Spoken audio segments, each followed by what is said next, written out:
అందువల్ల దేహి అంటే దేహాన్ని ప్రకాశింపజేసేవాడు, దేహంలో ఉండేవాడు.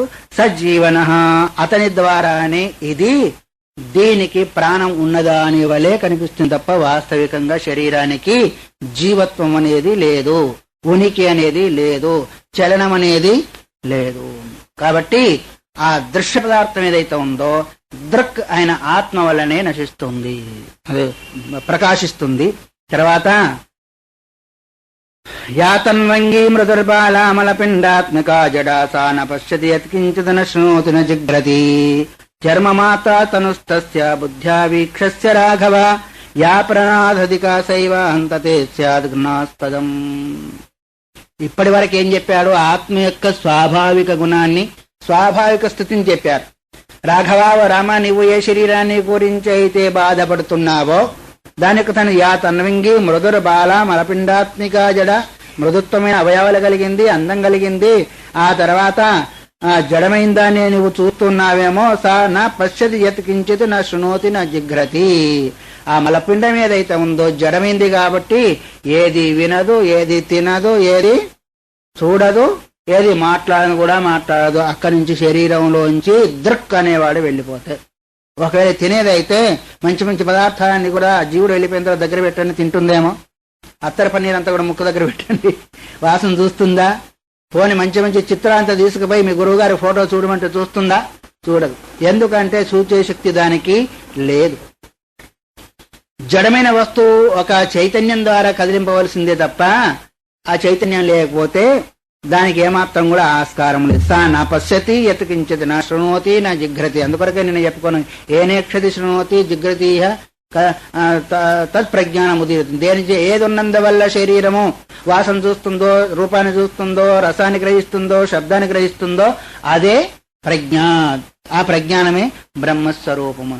అది ఎప్పుడో నేననేవాడు ఉన్నాడు కాబట్టి శరీరానికి ఆయా యొక్క వస్తువుల యొక్క గ్రహణము జరుగుతుంది కదా. అందులో చర్మ మాత్ర స్తనుస్తస్య అన్నారు.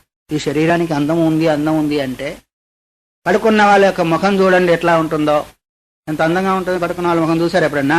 బాగా నిద్రపోయే వాళ్ళ ముఖం చూడండి, చచ్చిపోయిన వాడు నిద్రపోయిన వాళ్ళ ముఖం ఒకే రకంగా ఉంటుంది. ఎందుకు అలా ఉంటుంది అంటే అప్పుడు ఆత్మ యొక్క చైతన్యానికి శరీరానికి సక్రమంగా అందదు. ఎందుకంటే అందించే వస్తువు ఏదైతే ఉందో అంతఃకరణము తన కారణభూతమైన అజ్ఞానంలో లయమై ఉంది. కానీ అది ఉన్నది కాబట్టి సూక్ష్మ రూపంలో శ్వాస మాత్రం ఆడుతూ ఉంటుంది.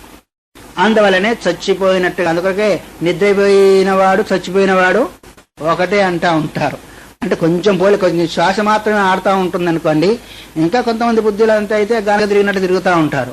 గానుగ తిరుగుతుంది తెలుసా, గుండ్రంగా తిరుగుతూ ఉంటుంది. అట్టగా పడుకున్న వాళ్ళు అట్ట తిరిగి వస్తూ ఉంటారు. సాప ఎక్కడో ఉంటుందో వాళ్ళు ఎక్కడో ఉంటూ ఉంటారు. అది అందువల్ల ఈ యొక్క పంచ జ్ఞానేంద్రియాల ద్వారా ఏ జ్ఞానం అయితే కలుగుతుందో అది ఆత్మ యొక్క శక్తి ద్వారానే జరుగుతుంది తప్ప వాస్తవికంగా ఆత్మ యొక్క చైతన్యం లేకపోతే శరీరం ఏమాత్రం కూడా గ్రహించదు. అందుకని చర్మమాత తనుస్తస్య. ఒకవేళ అందమైంది అనుకుంటావా? ఇంతవరకు అనుకున్నాం. పొద్దున ఎక్కడో మా ఆశ్రమంలోనే ఉపన్యాసం చెప్పాం. మీరు బట్టల కొట్టుకు పోయి ఉంటారు. పోయారు ఎప్పుడైనా? ఎప్పుడు పోతూనే ఉంటా ఉంటారు. పోకపోయినా కానీ బస్సులో పోయేప్పుడు బైక్లో పోయినప్పుడు చూస్తూ ఉంటారు. దాని కింద బొమ్మలు ఉంటాయి. దాని ముందు అవేం బొమ్మలు? మట్టి బొమ్మలు. ఆ బొమ్మలో వాటికి ఒక బొమ్మకం చీర, ఒక బొమ్మకం పాయింట్ వగర వేసి పెట్టుంటారు కదా. ఎందుకంటే అవి చూసి లోపలికి వచ్చేసి బాగున్నాయి కదా. వాస్తవికంగా బొమ్మ వల్ల గుడ్డలకు అందం వచ్చిందా, గుడ్ల వల్ల బొమ్మకు అందం వచ్చిందా? ఏమో సరిగా రావడం వెనకాల వినబడుతుందా? గుడ్డల వల్ల బొమ్మకు అందం వచ్చింది. గుడ్డ లేకపోతే అట్లాగే ఈ బొమ్మకు కూడా గుడ్డ లేకపోతే ఎట్లా ఉంటుంది? అందంగా ఉంటుందా? తర్వాత గుడ్డలు తీసేయండి. ఈ పొరే లేకపోతే ఇంకెంత అందం ఉంటుంది చెప్పండి. భగవంతుడు ఒక పొర పెట్టాడు సరిపోయింది. కానీ పొర లేకపోతే ఒకరినొకరు మోహించుకొని ముద్దులు గిద్దులు పెట్టుకొని పెళ్లి చేసుకుని అప్పుడు తెలిసేది. చర్మ మాత్ర స్తనుస్తస్య. ఈ చర్మం ఒకటి లేకపోతే శరీరం యొక్క అందం కాస్త ఇక్కడ దెబ్బ తగిలి రక్తం చీమొచ్చిందనుకోండి, చిచిపోయి కడుకోమంట. మరి అప్పుడు నువ్వు చూసేప్పుడు, నువ్వు మోహించినప్పుడు అవన్నీ అందులో ఉన్నాయా లేవా? మరి చీము నెత్తురు బయటకు వచ్చినప్పుడు మనం అసహించుకుంటున్నాం. అందుకొరకు ఇదొక్కటి లేకపోతే అప్పుడు శరీరం యొక్క అందము కనిపించేది. అందుకని చర్మమాత్ర తనుస్తస్య, ఎవరి శరీరమైనా కావచ్చు గాక ఈ యొక్క కవర్ ఒకటి వేశాడు భగవంతుడు. ఆ కవర్ లేకపోతే అప్పుడు కనిపించేది దీని పట్టుత్వం అంతా కూడా, దీని అందం అంతా కూడా. ఒకటేమో బయట పౌడర్లు వగైరా వగైరా దానివల్ల ఒక అందం, రెండవది గుడ్డల వల్ల అందం, మూడవది చర్మం వల్ల దీనికి అందము. ఇవన్నీ మూడింటిని ఒకవేళ తీసేసేయండి, అసలు ఎందుకు పనికి రాకుండా అసహ్యించుకొని ఎప్పుడెప్పుడు బయటికి పోదామా, ఈగలు దోమలంతా కూడా జిబ్బున ముసురుతా ఉంటే. ఇంకా ఒకటి చెప్పమంటారా, బాగుండదేమో. మీ శరీరమే అందమైన శరీరమే, మంచి పంచభక్ష పరమాన్నాలు మీ ముందు వడ్డించారు. వడ్డించిన తర్వాత నోట్లో పెట్టుకొని తిన్నారు. తిన్న తర్వాత లోపల ఆ కబలంలో ఏదో వచ్చినట్టుగా అనిపించింది. అప్పుడు ఏదో నోట్లో తీసుకుంటారు కదా, అది తీసుకొని చూస్తారు. మళ్ళీ దాన్ని అట్లాగే నోట్లో పెట్టుకొని చూద్దాం, పెట్టుకోగలరా? వాంతి చేసుకున్నది కాదు, నవ్వులతో ఏదో కనిపించింది, ఇట్లా నోట్లో చేతిలో తీసుకున్నాం, చూసాం, లేదన్నాం, అట్ట పడేస్తామే కానీ మళ్ళీ నోట్లో. అంత అందమైన శరీరం మన శరీరం, అంత శుద్ధమైన. అంక లోపలికి పోలా, లోపలికి పోయింది బయటకు వచ్చింది అనుకుంటే వాంతి చేసుకుంది ఇంకా కంపుగా ఉంటుంది. ఇక్కడ పోయి వచ్చేసింది అనుకోండి, దానిలో కంపు వాసన వస్తుంది. మీరు చూడండి, అంటే ఇక్కడ నుంచి ఇక్కడికి వచ్చే లోపలనే అది అంతగా మారిపోతా ఉంది. అందువల్ల ఎక్కడ దారిమ్మడి వెళ్తా ఉంటే మొలాన్ని చూసి ఒకడు ఏవహించుకునేసి ఇక్కడ పోయారు అట్లా పోయారని, అది మనిషి భాషలో మాట్లాడిందంట. ఇట్రావా ఎందుకు అసహించుకుంటున్నావు అంటే, నువ్వు చండాలము కంపు గబ్బు అంటే, నాయనా నేను ఇదివరకు మహా అందంగా ఉన్నాను, సుగంధంగా ఉన్నాను, రుచిగా ఉన్నాను, రకరకాలుగా ఉన్నాను, నీలాంటి పాడు పొట్టగలిగిన వాళ్ళ లోపలికి పోయి ఇట్లా తయారయ్యాను. నేను చెడా నువ్వు చెడా చెప్పు ముందే. అది ఎవరు చెడు? ఎక్కడ ఉంది అందం ఈ శరీరంలో? లోపలంటావా, బయట అంటావా, నవరంధ్రాల్లో అంటావా, ఎక్కడ చూసినప్పటికీ దానికి అసలు అందము అనేది లేదు. అందం అనేది తన వల్లనే దీనికి వచ్చేసింది, చైతన్యం అనేది తన వల్లనే దీనికి వచ్చింది, కానీ వాస్తవిక అందము చైతన్యం దానికి లేదు. అందుకొరకు ఏమంటున్నా, బుద్ధ్యా వీక్షస్వ, కంటితో కాదు మనం చూడవలసింది. ఒక్కొక్క దాన్ని వేరు చేసుకుంటూ లోపలికి వెళుతూ ఉంటే చీము, రక్తము, లాలాజలము, ఎముకలు, మూలుగు, ఇంకా సప్తధాతువులను అని విచారించుకుంటూ పోతే అక్కడ ఒక ఎముక పడింది అనుకోండి, అట్లా దూరం తిరిగి వెళ్ళిపోతాం. మరి ఇందులో ఎన్ని ఉన్నాయి ఎముకలు? మనకు 9వ 10వ అధ్యాయంలో మనకు వస్తాయి దీనిలో ఉన్న మెటీరియల్ ఎంతెంత ఉందనే ఉద్దేశించేత. కాబట్టి వాస్తవిక పట్టి, అందుకొరకే అన్నాడు ప్రహ్లాదుడు, పట్టి చూచిన లేదు బాలులారా. ఈ ప్రపంచమంతా కూడా, ప్రపంచం ఏంటి? ప్రపంచం అంటే ఏంటిది? శరీరాల యొక్క సమూహం ప్రపంచం. ఇంకేమైనా ఉందా? ఏ శరీరమైనా కావచ్చు, పశువుది కావచ్చు, పక్షుది కావచ్చు, దీనికి ఇదే శరీరము, దీనికి ఇదే శరీరం, దీనికి ఇదే శరీరం. అందువల్ల 84 లక్షల శరీరాల యొక్క సమూహమే ప్రపంచం. ప్రపంచం అంటే అర్థం ఏంటిది ఇంకా? అందువల్ల ఈ ప్రపంచంలో అందమైన వస్తువు, అందం అనేది చైతన్యం ద్వారానే దానికి వస్తుంది తప్ప ఒక్క క్షణం దాని నుంచి విడిపోయిందంటే, అందుకొరకే బుద్ధ్యా వీక్షస్వ, కంటి ద్వారా, చర్మచక్షు ద్వారా కాదు చూడవలసింది, బుద్ధితో విచారించి చూసి దీనికి ఎంత అందం ఉందో, ఎంత బలం ఉందో, ఎంత శక్తి ఉందో, ఎంత తేజస్సు ఉందో అనేది. అందువల్ల యా ప్రాణాదధిక శైవహంతతే స్యాదుకనాస్పదం, ప్రాణాల కంటే కూడా అధికమైన ఆ శరీరమే ఏవగించుకుంటూ ఉంటారంట. ఆత్మ అనేది పోతే 3-4 రోజులు అయితే ఏవగించుకుంటూ ఉంటారు. పెద్దవాళ్ళు ఒక ఉపమానం చెప్తూ ఉండేవాళ్ళు. ఒక 2 భార్య భర్తలు ఉండేవాళ్ళు. సరే, ఆయనేమో భక్తుడే, స్వామివారి దగ్గర, పరిపూర్ణ స్వామివారి దగ్గర లాంటి వాళ్ళు స్వామివారి దగ్గర వెళ్ళారు. వెళ్ళిన తర్వాత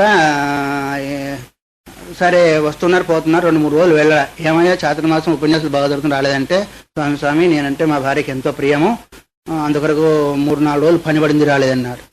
అట్లాగా అన్నారు.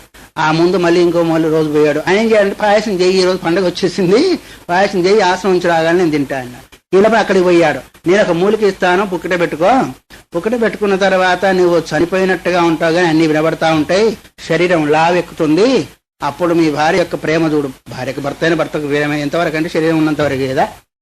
సరే అట్లే చెప్పాడు. ఆ ఉపాయం చేత నోట్లో పెట్టుకుంటే చచ్చిపోయినట్టు పడిపోయాడు. ఆ తర్వాత లావెక్కిపోయింది. ఈ లోపల పాపం ఆయన పాయసం తయారు చేసి పెట్టింది. బయటకు వచ్చి ఇద్దామని వచ్చే వరకు గోవిందాయ నమ రామ నామ సత్ అయిపోయింది. ఏం చేయాలి ఇప్పుడు? పిల్లలు ఉన్నారు, 2 చిన్న పిల్లలు. అసలు ఆయన పోయాడు, మరి గుమ్మరాడు పాయసం ఉంది, ఆ పాయసం ఏం చేయాలా? ఎట్లాగో పోయినాడు, పోయాడు. శరీరాన్ని తగలబెట్టి అంతవరకు కదా మళ్ళీ ఆకలి ఉండాలా? గబగబ లోపలికి వెళ్ళి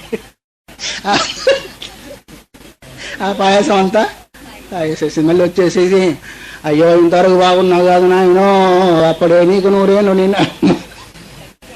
ఎందుకంటే పక్క వాళ్ళు వింటే కదా వచ్చి సవరించేదానికి, తనలో తాను చేస్తే ఎవరు కాదు, అంత దూరంగా పోతా ఉంటుంది. చేసేసారు. ఈ లోపల ఆ పక్క వాళ్ళు ఈ పక్క వాళ్ళు వచ్చేసేసారు. వచ్చేసింది ఏమంటే ఏం లేదు, ఇప్పుడే గురువుగారి దగ్గర వెళ్ళి ఇచ్చారు, పాయసం కూడా చేయమన్నారు అని రెడీ చేశాను. పట్టుకొని వచ్చే వరకు అసలు పోయింది ఏమన్నా అర్థం కాలేదు. 10 మంది కూర్చొచ్చి వచ్చారు. శరీరం లావెక్కిపోయింది, దర్వాజా చిన్నగా ఉంది, శరీరం దానికంటే పెద్దదైపోయింది. ఇప్పుడు ఏం చేయాలా మరి? శరీరాన్ని దర్వాజా బీకితే గానీ శరీరం బయటికి వెళ్ళదు, తగలబెట్టాలి కదా. తగలబెట్టాలంటే శరీరాన్ని బయటికి తీయాలా. ద్వారం చిన్నదైంది, శరీరం లావెక్కిపోయింది. అసలు విషయం ఏంటంటే ఆ మాత్ర ప్రభావం చేత లావెక్కిపోయింది. ఏం చేయాలమ్మా? శరీరాన్ని దర్వాజా తీసేయమంట. పోయినవాడు ఎట్లా పోయాడు స్వామి, చిన్నలు నాకు వెనక ముందు ఎవరు లేరు, ఏ పార్టీకి ఆ పార్టీ తీసేసి బయటకు పంపించాను. ఈ లోపల విన్నాడు, ఒకరి పాటలు వేరు చేస్తాను కూడా అదే ఒకటి పోయింది ఆయన. ఎవరికి ఎవరండి? భార్యని గురించి భర్త అంతే, భర్తను గురించి భార్య అంతే, వీళ్ళని గురించి బంధు బాంధవులు అంతే. అందువల్ల ఏదంటారే, చెరువులో నీళ్లున్నంత వరకే కప్పలు, చేతిలో డబ్బున్నంత వరకే బంధువులు, శరీరంలో ఆత్మ ఉన్నంత వరకే నాని అనే పేరు ఉంటుంది. అందుకొరికి ఏం చెప్తున్నాడు? ఎక్కడ బాయ్, యా ప్రాణాదైక శైవ హంతతే స్యాద్ ఘృణాస్పదం. ప్రాణాల కంటే కూడా ఎక్కువ ప్రేమించిన ఆ శరీరమే ఆత్మ ఎప్పుడైతే వదిలిపెడుతుందో, ఆత్మ యొక్క సత్తా ఎప్పుడైతే దాని నుంచి వేరవుతుందో ఘృణాస్పదం అన్నారు. ఏవహించుకుంటారు, అసహించుకుంటారు. ఎన్ని రోజులు పెట్టినా, ఎప్పుడు 15 రోజులు పెట్టారంట దశరథ మహారాజు నూనెలో. ఎన్ని రోజులు పెట్టినా మళ్ళీ ఒకప్పుడు తగలబెట్టవలసిందేనా? అట్లాగే పెట్టుకుంటారా? ఇప్పుడు ఫారెన్ నుంచి రావాలంటే ఐస్ బాక్స్లో పెడుతున్నారు. ఎన్ని రోజులు పెట్టుకుంటారు? నెల 2 నెలలు పెట్టినా ఆ తర్వాత ఉంచుకుంటారా? ఉంచుకోరు. మరి ఏమైంది ఆ ప్రేమంతా కూడా? ఎక్కడ పోయింది? తన ప్రాణాల కంటే నీవుంటే నేనుంటాను, నీ బ్రతికే నా బ్రతుకు, నిన్ను విడిచి నేను ఉండలేను అన్న ఆ ప్రేమ ఆత్మకు వేరుగానే ఎక్కడ పోయింది, ఎలా పోయింది? అదంతే. ఎందుకంటే దీనికి ఒక ఉనికి లేదు, ఒక సత్తా లేదు. అది ఎప్పుడు ఎన్నటికి కూడా దైహతే కాష్టై, దహింపబడవలసిందే తప్ప, పోవలసిందే తప్ప ఉండేది ఎవరు? నీ ఒక్కడివే ఉండేది. అందువల్ల జాయతే యది భూతేభ్యో దేహిన. ఒకవేళ అట్లా కాదంటావా, నిన్న మనం ఏం చెప్పుకున్నాము? ఈ శరీరాన్ని కూడా పంచభూతాలతో తయారైంది. ఆత్మ యద్ ఏకలస్తేషు పరిపూర్ణ సనాతన కా కాంత తత్ర కా కాంత సర్వయేవ సహోదర. ఒకే తండ్రికి పుట్టిన బిడ్డలంతా కూడా అన్నదమ్ములు అనిపించుకుంటారా లేదా? చెప్పండి. ఒకే తల్లిదండ్రికి పుట్టిన బిడ్డలంతా కూడా వాళ్ళు అన్నదమ్ములు అనిపించుకుంటారా లేదా? మరి ఈ బొమ్మలన్నీ కూడా పంచభూతాలతో తయారైన అనుకున్నాం లేదా? అప్పుడు వీళ్ళెవరు? మెటీరియల్ అంతా ఒకటే కదా. ఒకే తల్లిదండ్రికి పుట్టిన వాళ్ళంతా కూడా అన్నదమ్ములు అనుకున్నప్పుడు, ఒకే పంచమహాభూతాలతో తయారైన శరీరాలు కూడా మట్టితో తయారైన అన్ని మట్టి అయినట్లు, బంగారంతో తయారైన బంగారం అయినట్టు, పంచభూతాలతో తయారైన వస్తువులు కూడా పంచభూతాత్మకమైనప్పుడు అవి కూడా ఏమవుతారు? అప్పుడు అన్నదమ్ములు అవుతారా, ఇంకోటి అవుతారా? కాకాంత కక్కాంత. ఇప్పుడు భార్య ఎవరు, భర్త ఎవరు, చెల్లెలు ఎవరు, ఇంకోరెవరు? తర్వాత ఆత్మ ఏదైకలస్తేషు, ఆ సమస్త శరీరాల్లో ఆత్మ ఒకటయ్యే ఉంది. చలించేదానికి కారణభూతమైన ఆత్మ ఒకటైంది. ఇక్కడ బాగా గ్రహించాల. శరీరాలు కదిలేదానికి కారణభూతమైన చైతన్యము ఒకటే. శరీరాలని తయారయ్యేదానికి కారణభూతమైన పంచభూతాలు బ్రాహ్మణులకు వేరు, క్షత్రులకు వేరు, శూద్రులకు వేరున్నాయా? కొన్ని సన్యాసుల వేరు, గృహస్థులకు వేరున్నాయి పంచభూతాలు. అందరికి ఒకటే. మరి అటువంటి అప్పుడు భార్య ఎవరు, భర్త ఎవరు, పిల్లలెవరు? సర్వయేవ సహోదర. అందరూ సహోదరులే అన్నారు. సహా ఉదరం యస్య సహ సహోదర అంటే ఒకే ఉదరం నుంచి ఉద్భవించిన వాళ్ళు సహోదరుడు అంటారు. అట్లాగే పంచభూతాలు కదా ఉదరం. ఈ బొమ్మలండి, ఏ బొమ్మలన్నిటికీ? చీమ నుంచి కూడా బ్రహ్మదేవుని వరకు కూడా పంచభూతాలతో సృష్టి అయిపోయినాయి. ఈ అన్నిట్లో ఆడించే తత్వము ఒకటి, చైతన్యం ఒకటే. మరి చైతన్యం ఒకటే అయింది, పంచభూతాలు ఒకటే అయింది. ఇప్పుడు ఎవరు భార్య, ఎవరు భర్త, ఎవరు పెద్ద, ఎవరు చిన్న? సర్వయేవ సహోదర. అందరు సహోదరులే తప్ప వేరే అయ్యేదానికి వీలు లేదు. దానికి ఉపమానం ఇస్తున్నారు. నిర్మితాయాం గ్రహావల్యాం తదవచ్ఛిన్నతాంగతం నవస్తస్యాంత దగ్ధాయాం నా కాంచిత్ క్షతిముచ్చతి. చాతుర్మాస్యానికి ముందు ఇవన్నీ ఉన్నాయా? ఖాళీ స్థలంగా ఉండింది కదా. చాతుర్మాసంలో మన అన్ని ఒకటి ఒకటి ఒకటి ఒకటి ఒకటిగా ఉన్నప్పుడు విశాలమైన ఆకాశంగా ఉంది. ఇప్పుడు వేరువేరుగా కట్టినందువల్ల ఏమైంది? దాంట్లో ఉన్న ఆకాశం వేరైందా లేదా? వేరైందా లేదా? విశాలంగా ఉందా? ఇటెట్లా ఉందో అలా అటలా ఉందా? నిర్మించేదానికి ముందు ఎలాగా ఉందో ఇప్పుడు అలాగే ఉందా? 4 మూలలు వచ్చింది కాబట్టి 4 మూలలు వచ్చేసింది. ఒకవేళ గుండ్రంగా చేస్తే గుండ్రంగా వచ్చేస్తుంది. 3 మూలలుగా చేస్తే 3 మూలలుగా కనిపిస్తుంది ఆకాశం. ఆకాశానికి అవన్నీ ఉన్నాయా? నీ ఆవరణకు అవన్నీ ఉన్నాయా? నువ్వు ఏ ఆభరణతో నీవు దాన్ని సృష్టి చేశావో అదే ఆకారంలో ఆకాశం కనిపిస్తుంది గాని దానికి ఒక రూపము అంటూ లేదు. అందుకొరకే నిర్మితాయాం గృహావల్యాం తదవచ్ఛిన్నతాంగృతం. మహాకాశమే ఒక ఇల్లు నిర్మిస్తే దాన్ని మనం ఏం చేశాము అంటే అది మఠాకాశం అని పేరు పెట్టాం కదా. మహాకాశము 4 గోడలు వచ్చినందువల్ల మఠాకాశము. దానిలో ఒక కుండ కూడా కొనుక్కొచ్చి పెట్టుకున్నాం చల్లదాన్ని నీళ్ళుండాలని. దానిలో ఉన్న ఆకాశం ఏమైంది? ఘటాకాశము. దానిలో ఒక గ్లాసో గిలీసో పెట్టాము, అప్పుడేమైంది? గ్లాస్ ఆకాశం అయింది. ఏదేది ఎట్లాగా ఆవరణ వస్తా ఉంటే అట్లా వచ్చేసింది కదా. ఆ గ్లాసును మట్టి గ్లాసే అనుకోండి పగలగొట్టాము, కుండాకాశంలో కలిసిపోయింది కదా. కుండాన్ని పగలగొట్టాము, మఠాకాశంలో కలిసిపోయింది కదా. ఆ మఠాన్ని తగలబెట్టాము అనుకోండి, మహాకాశంలో కలిసిపోయింది కదా. అసలు అది రాలేదు, పోలేదు, కలిసింది కూడా లేదు. నీ ఆవరణ వచ్చిందే తప్ప ఘటాకాశం దానిలో కలవలా, మఠాకాశం కలవలా. అది ఎట్లా ఉందో అట్లాగే ఉంది. వచ్చింది వచ్చినట్టుగా పోయింది కానీ ఆ గ్లాస్ ఆకాశం అందులో కలవడం కానీ అది అందులో కలవడం కాదు. అది అందులో అది ఎట్లా ఉందో అట్లాగే ఉంది. ఒకవేళ దాన్ని తగలబెట్టారనుకోండి ఆకాశం తగలబడిపోతుందా? నైనం చిందంతి శస్త్రాన్ని నైనం దహతి పావక. దాని శస్త్రాలు ఛేదించవు, అగ్ని తగలబెట్టదు, నీళ్లు తడపవు, ఆ తర్వాత గాలి ఎండింపజేయదు. ఎట్లాగో ఆత్మను అట్లాగే ఆకాశాన్ని కూడా మనం ఏ ఆకారం సృష్టి చేసాం ఆకారం ప్రకారంగా ఆకాశం ఉందే కానీ ఆకాశానికి ఒక రూపం ఉందా? అట్లా చూస్తాము.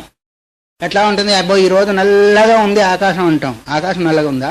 ఆకాశం ఒక నల్లగా ఉంటే ఇక్కడ కూడా ఇది కూడా ఆకాశమేగా, నల్లగా ఉండాలి కదా. అందుకొరకే బాలా స్థలమలినతాం ఆపాదయంతి. ఆకాశం నల్లగా ఉందని బాలు అయిన వాళ్ళు, వివేకం లేని బాలు అంటే చిన్నపిల్లలు కాదు, వివేకం లేని వాళ్ళు నలుపుదనం దేనిది గుణము? పృథివిది. ఆ పృథివిదే అక్కడ మనం గోచరిస్తుంటే ఆకాశం నల్లగా ఉంది అంటాం. ఆకాశం నలుపుదనం ఉందా? నలుపుదనం ఉంటుందా? ఉండదు, లేదు. ఆకాశానికి ఒకటే గుణము, శబ్దగుణం, అది ముందొచ్చేస్తుంది మనకి. రూపం అనేది అది నీ రూపం, రూపం అనేది. అందుకొరకే బ్రహ్మసూత్రాల సూత్రం అత ఏవ ఆకాశ. ఏదో ఆకాశం ఎట్లా అయితే అగ్ని ద్వారా జలం ద్వారా వగైరా వగైరా ద్వారా దాని క్షతిని అది పొందకుండా ఉంటుందో అట్లాగే ఆత్మ కూడా అని మనకు ఆకాశం ఇట్లా కనిపిస్తుంది కాబట్టి ఆత్మకి ఎలాగైతే లేవో అట్లాగే ఆకాశానికి కూడా లేవు. అందుకని ఆకాశంలో మార్పు లేదు, ఆకాశానికి మార్పు రాదు.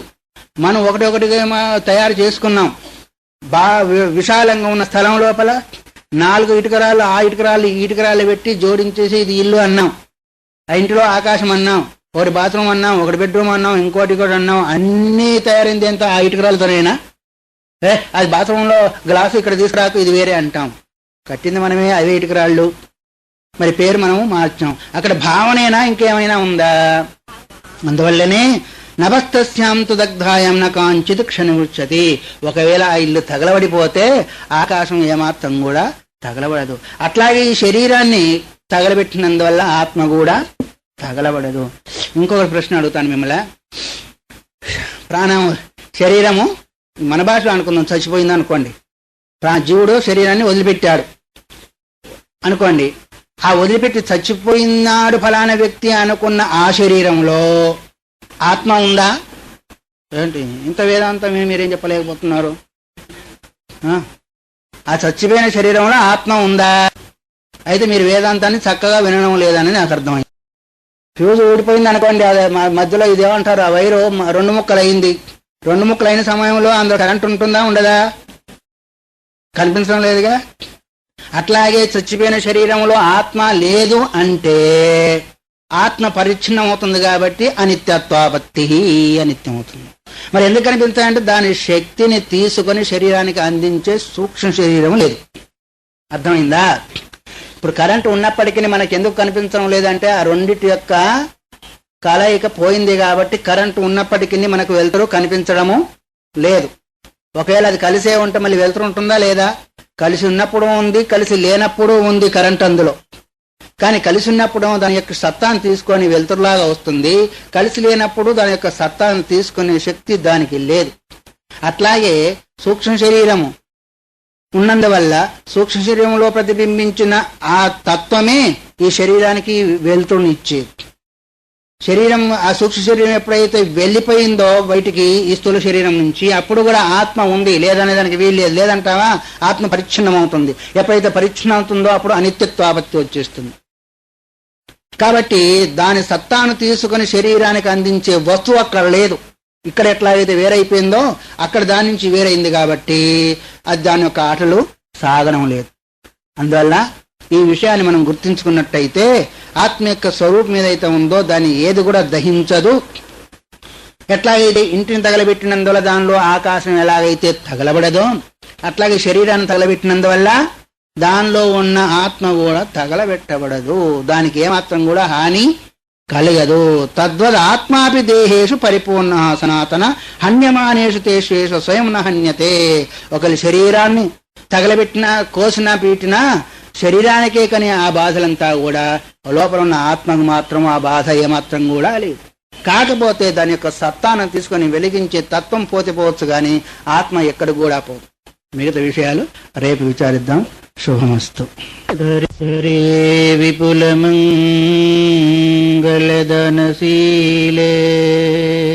భక్తార్తినాశిని విరించి హరీశవందే బుద్ధిప్రదే అఖిల మనోరథదే మహారే విద్యాప్రదాయిని సరస్వతీ నౌమి నిత్యం. శ్రీ శివగీత 2వ అధ్యాయము 19వ శ్లోకం. నిన్నటి వరకు తద్వదాత్మాపి దేహేషు పరిపూర్ణ సనాతన హన్యమానేషు పరిపూర్ణ అన్నాడు. అర్థం ఏంటి? అన్ని వైపులా పూర్ణమై ఉండేది అంటే ఇక్కడ ఉంది అక్కడ లేదు అని. ఈ వైపు ఉంది ఆ వైపు లేదని. ఎన్ని దిశలు మనకు? దిశలు ఎన్ని? 4 దశ దిశలని విన్నాను నేను. 10. 4 ముఖ్యమైనవి, 4 ఉపదిశలు, ఒకటి పైన ఒకటి కింద. అంటే పరిపూర్ణం అంటే ఈ అన్నిట్లో కూడా అంతటా అన్ని వైపులా కూడా నిండి ఉంది అని. సముద్రంలో కుండను పెట్టాము, కుండలో నీళ్లు ఉన్నాయి. కుండ బయట కూడా ఏమున్నాయి? నీళ్ళే ఉన్నాయా? అందువరకు అంతర్బహిశ్చ తత్సర్వం వ్యాప్య నారాయణ స్థిత. లోపల బయట నిండి ఉంది. నీళ్లు సముద్రంలోనియా ఇంకో దగ్గరయా? సముద్రంలోనియే. కానీ ఇది కుండలో నీళ్లు గొటావచ్చిన జలం అన్నాం అనుకోండి. ఎక్కడి నుంచో రాలేదు. నిన్ను చెప్పుకున్నామే, ఇలా పెట్టగానే అది అవచ్ఛిన్నం కాలేదు. వచ్చేది పోయేది ఈ ఆవరణ ఎలాగో అట్లాగే ఘట సంవృతం ఆకాశం నియమానే ఘటో యద ఘటో నీయేత నా ఆకాశ తద్వజ్జీవో నభోపమ అని ఆత్మబిందోపనిషత్తులో ఒక మంత్రం వస్తుంది. వ్యాసాశ్రమంలో అది ప్రతిరోజు పారాయణ చేస్తూ ఉంటారు సాయంత్రం పూట. ఇప్పుడుందో లేదో నాకు తెలియదు కానీ మామూలుగా కొంతకాలంగా వచ్చేసింది. కుండను తీసుకొని వెళ్తూ ఉంటే కుండలోని ఆకాశం కూడా తీసుకుని వెళ్తున్నట్టుగా కనిపిస్తుంది. ఆకాశాన్ని తీసుకువెళ్ళగలుగుతామా? తీసుకుపోయేది కుండ యొక్క ఆవరణని గాని కుండను తీసుకుని వెళ్ళడం లేదు. తద్వజ్జీవో తద్వద్ ఆత్మాపి దేహేషు పరిపూర్ణ.